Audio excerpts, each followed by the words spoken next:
to the Coast to Coast podcast, brought to you by Play Picks and the Lines.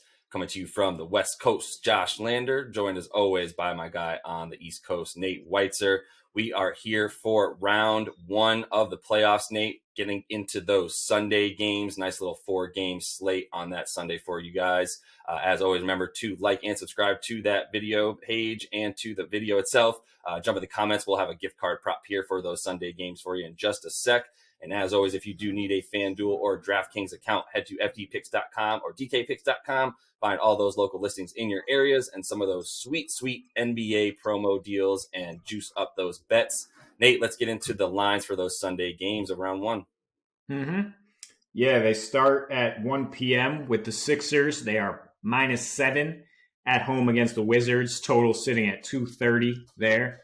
Then we have the Lakers plus 2.5 actually at the Suns with the total at 212 at the moment.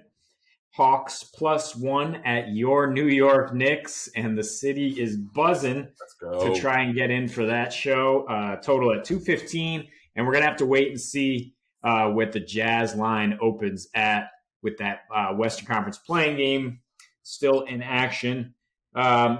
So, Josh, I know you're going to want to talk about the Knicks and their first playoff appearance and since Willis Reed or whatever the hell we're talking about.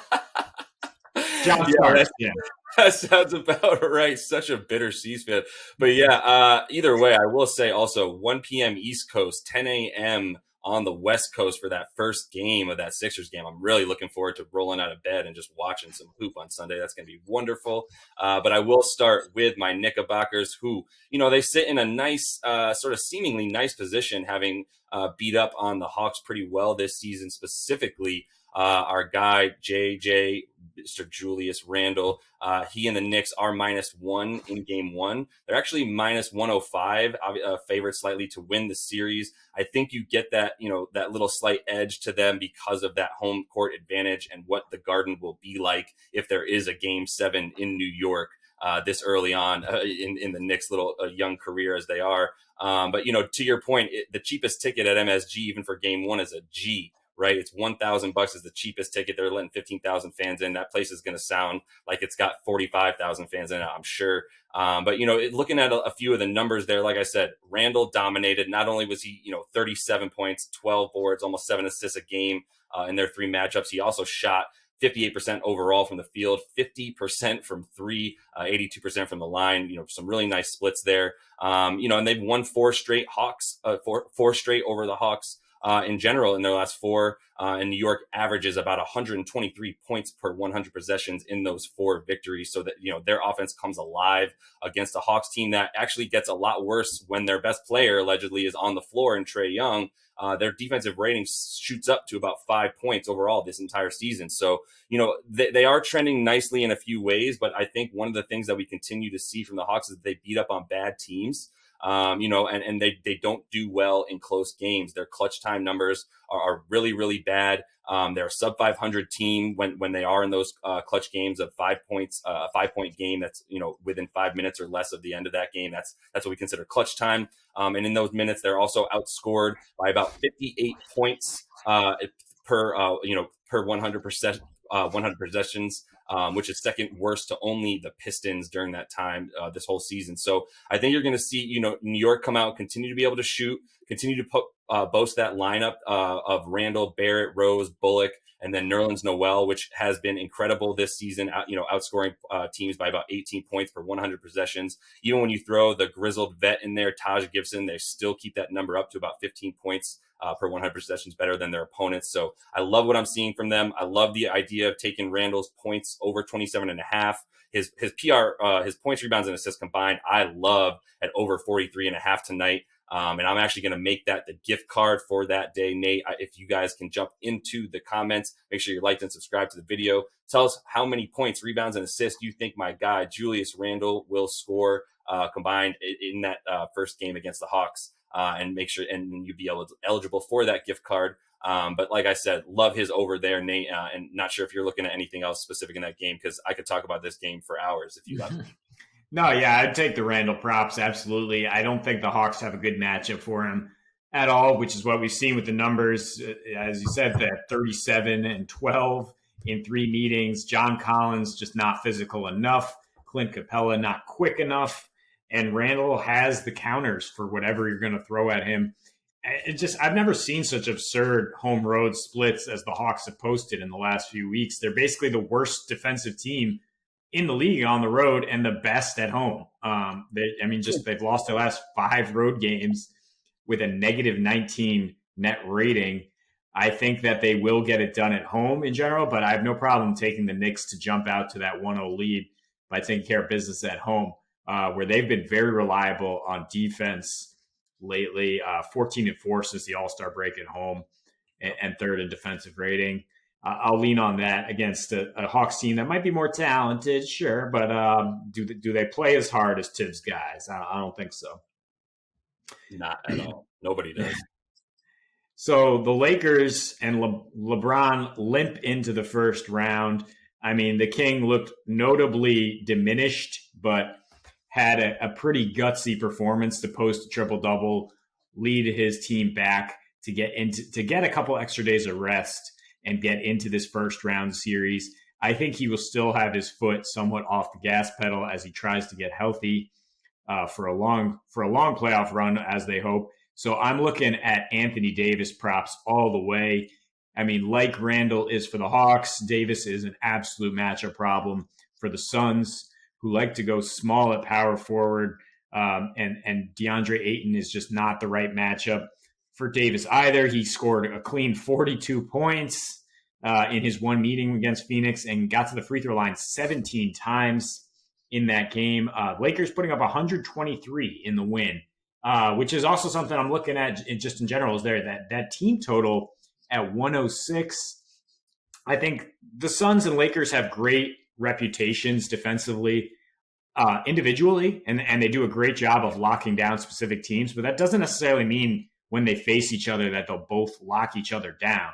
To see a total of 212 on a game like this is really misleading, I think, because the Suns, they've actually sputtered really badly on defense lately. In their last 10, they're 26th in defensive rating, allowing opponents to shoot nearly 50% and giving up a ton of paint points in that span. So they might deny the three, but that's not what you want to do against the Lakers, who really need to convince AD. They need to play him more at the 5, convince him to go down low more and stop shooting threes, which I think he will do in this situation, and carry their offense. I think the Suns can come right back against a Lakers team that did a great job on Steph Curry, but might struggle a little more to defend a versatile Suns attack directed by Chris Paul. So I'm liking a little more points than this modest total would suggest. I would consider the over here in game 1.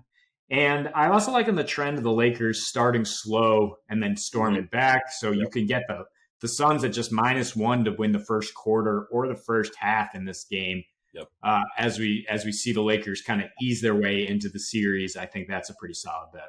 100%. I made 400 to plus 400 on my money in that Lakers Warriors game. I took the Warriors to be winning at the end of the first quarter and the Lakers to win. That paid out very, very handsomely. I like to continue that trend, or just like you said, live bet that Lakers game because I'm not going to bet on LeBron to not win. But you're just not going to get as much value on on those points at the beginning of the game. So, you can guarantee that he's never going to let his team lose in the playoffs like that, as you saw in that playing game. So love a lot of what you said there. That game that I mentioned, I'm going to be rolling right out of bed for is that Sixers and Wizards game. I think we were talking about the Wizards a little bit too nicely and positively before the Boston game, probably also due a little bit to your pessimism about the C's in general. But also, I think what we were leaving out was that Brad Beal is not 100%. And that's huge as they're going to be taking on, a Philly team at home that they're going to need every single ounce of firepower that Westbrook and Beal can provide on offense for them. And against, basically the best defensive team in the league from start to finish in Philadelphia. And what you see Philly do at home insane. Obviously 58-9 at home since last season. Still about 41-23 against the spread. That is an incredible number against the spread over that many games at home. They've won 10 straight at home or in neutral site, as we saw in the bubble last year against the Wizards specifically. So, and then Embiid specifically as well against the Wiz last 3 games, 30 points per game, 60% from the field, and shooting about 9 attempts from the line. Washington allows the most free throws attempts per game. They foul a ton, only, just slightly more than the Warriors, who are also giving up a ton of free throws. So, I think that's something that obviously does not bode well for a team that's taking on Embiid, who's just going to basically, impose his will down low. Daniel Gafford's been a nice story, but he's not, Embiid is a different beast of anything that he's been able to have success against this season. And really at the end of the day, for Washington, they had a great run to end that season. They had plenty of games against some pretty good teams when they went 17-6 in their last 23. But against winning teams in their last 10, they lost 10 of their last 11 straight up against winning teams, including that C's game, which they're 500, but we'll call them a winning team there too. And so they're just not able to bring it to that extent. Crunch time minutes, I think we're just going to see Westbrook continue to turn the ball over, as he's done about 5 times a game against the 76ers this year. Yeah, Westbrook's going to try to do too much if Beal isn't healthy, and that's never a recipe for success down the stretch. The Wizards have covered recently against the Sixers, but they haven't won. They've lost 5 straight. So what I'm looking at is definitely trying to tease down to -3 to feel real comfortable there. But I think if you're not going to tease it down, if you do feel comfortable, why not go up and say Sixers double-digit win for +130 on your money? Or why not put a hefty wager at -400 for the Sixers to win the series? I think there's absolutely no chance that they lose this first round series. This team has been looking for redemption all year, really for 2 years since losing in Game 7 to Toronto. And now I think Doc Rivers also getting a little bit of redemption after letting the Clippers collapse. I don't think they bow out this early by any means. And the Wizards, they have 3 centers and none of them can cover Embiid.